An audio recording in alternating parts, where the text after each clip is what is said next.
is spending tens of billions of dollars to support all of the American system of education, as we have been doing for decades. And the result being that people parading in the streets of the campus, in the campuses and the streets of the cities and all that. Why? These kids don't know anything about the Middle East. They don't really care for the Palestinians. They cannot even put their finger on the map to say where is Palestine and where is Israel. And when they shout from the river to the sea, Palestine will be free. In their mind, they don't even understand it means erasing the map of Israel and killing 10 million people, which is worse than what happened in the Holocaust. This is what they are doing again and against the same people once more, against the Jews. And this is, in Israel, certainly one of the things which is really touching us the most.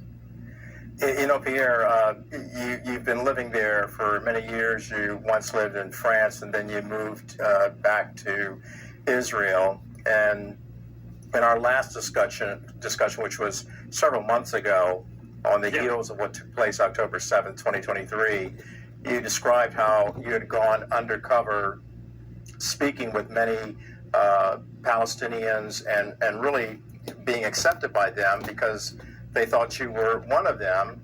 But then you were able to discover the Hamas leadership and what Hamas is, what their intent was and has always been, which is to drive Jewish people from the river to the sea in Israel.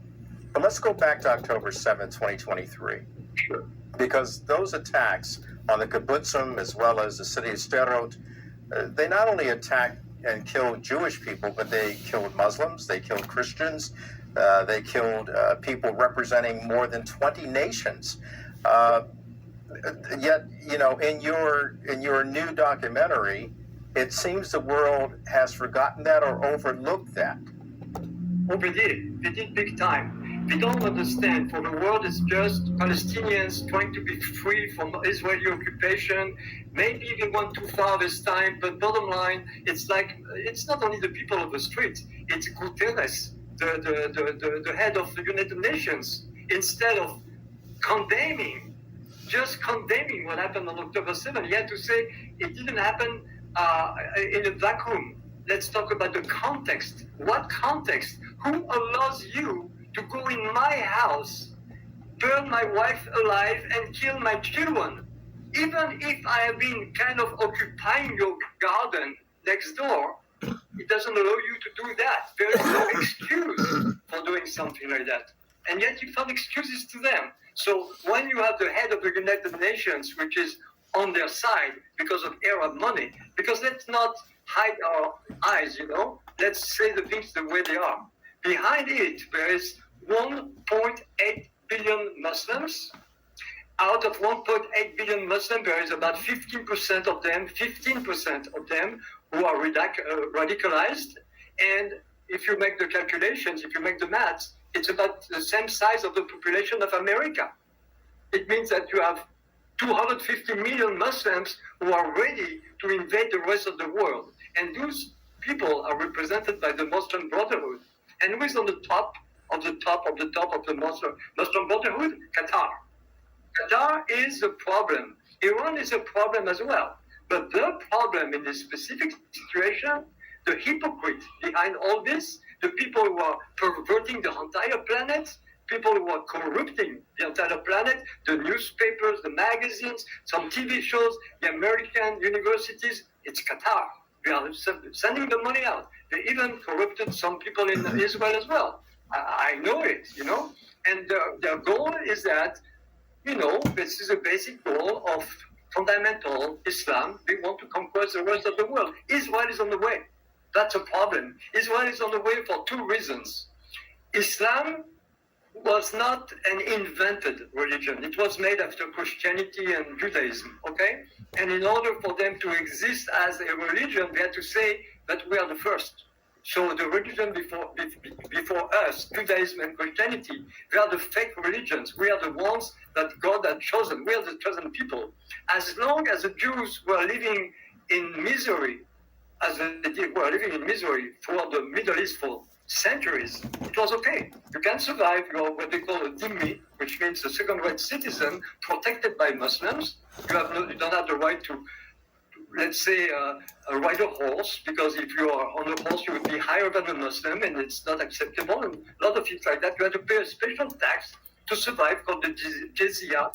And if you didn't pay the jizya, they had the right to kill you, etc., etc. So the Jews were in this situation for centuries. All of a sudden, the Jews claimed their independence. They are not dhimmis anymore, and they rebuilt their own nation in the place of origin. They had to invent something to stop that. So they invented anyhow. It's a long story, and I know so well this will take me hours. I don't want you to be. Yeah, so Pierre, it is a long story, and it's very complicated. There's no simplicity in this.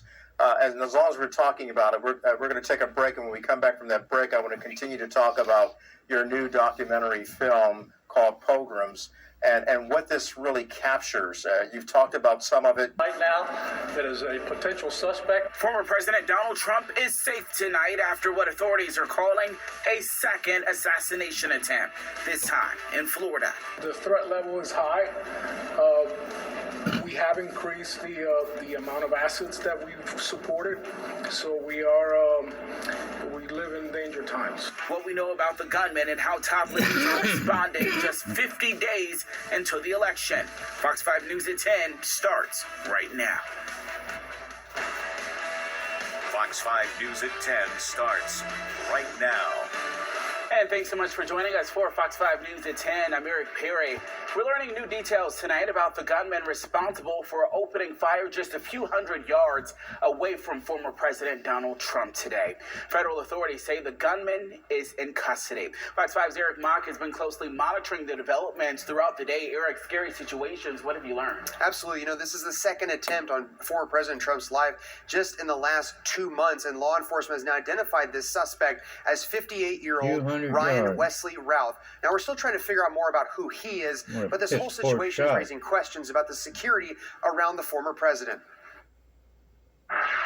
Former President Donald Trump is safe and unharmed.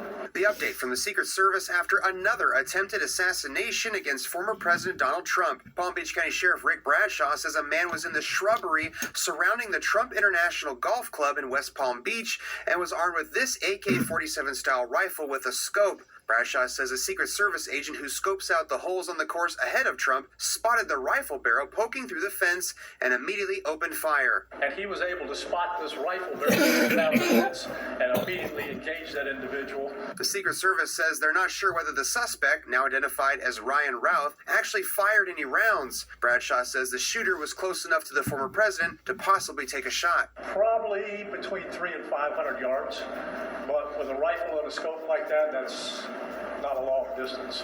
But Bradshaw says Routh then jumped into a car and sped off after the agent shot at him. Thanks to an eyewitness who got his tag number, Martin County Sheriff's deputies were able to quickly apprehend him on I-95. Sheriff Bradshaw and the Secret Service were asked how this man was able to get into the shrubbery and set up with a rifle at the golf course. At this level that he is at right now, he's not the city president. If he was, we would have had this entire golf course around him. But because he's not, the security is limited to the areas that the Secret Service deems possible. The Secret Service says they have increased the protection around the former president after the first attempt on his life at a rally in Pennsylvania. The threat level is high. We have increased the amount of assets that we've supported, so we live in danger times. And the Palm Beach County Sheriff praised the Secret Service agents repeatedly for thwarting the shooter, but some GOP leaders are already, questioning less than 2 months later after a bullet grazed the head of the former president, how is this gunman potentially in a position to take a shot at the Republican nominee? Now, the FBI has taken over the investigation and is now asking for any tips. Eric? Yeah, Eric, I think there are a lot of questions, and hopefully the FBI will help answer some of them. Thanks so much. You mentioned the reactions pouring in. We heard from the president after all of this, President Biden. He says, quote, "There is no place for political violence or any violence ever in our country, and I've directed my team to continue to ensure that Secret Service has every resource, capability, and protective measures necessary to ensure the former president's continued safety." safety. Well, Governor Brian Kemp issuing a statement as well, saying, quote, "We're glad to hear that former President Trump is safe and unharmed following a second assassination attempt." He goes on to say that he's grateful for the law enforcement officers working to keep him and his family safe.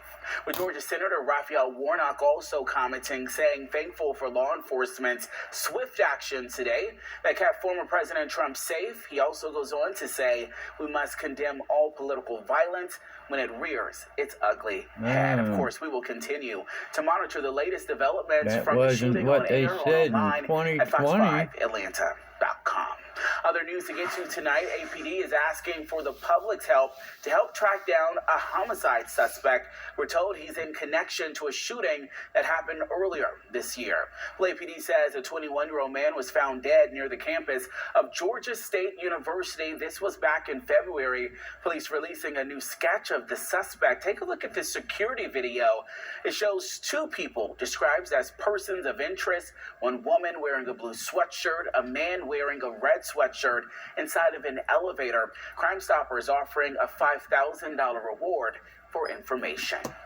A 47-year-old man is behind bars tonight after a shooting that left a teenager hospitalized. Police say that shooting happened just after midnight near the intersection of I-75 West Paces Ferry Road. When officers got there, they found the 19-year-old victim shot at the scene. The victim was then taken to a nearby hospital for treatment. APD later tracked down the gunman, who was identified as 47-year-old Ludge Wu. He faces a multitude of charges. Well, this week, fans of Atlanta rapper Rich Homie Quan will prepare to say their final goodbyes. A celebration of life service set for Tuesday. It'll take place in College Park at the World Changers Church International. There's a public viewing. That's from 7 to 10 a.m. Tickets are required, and there will be a dress code. We have more information on our website, fox5atlanta.com. All right, on this Sunday night, let's get you outside. This is a live look through our Marietta 101 camera there. A beautiful scene there of downtown Atlanta. Jonathan, we say all the time, is that how you start? Is how you finish. Not a good start to the weekend, but it was actually pretty nice out there this evening. And in fact, as we looked at Saturday and the first part of Sunday, beautiful is a word that I didn't think we would use at any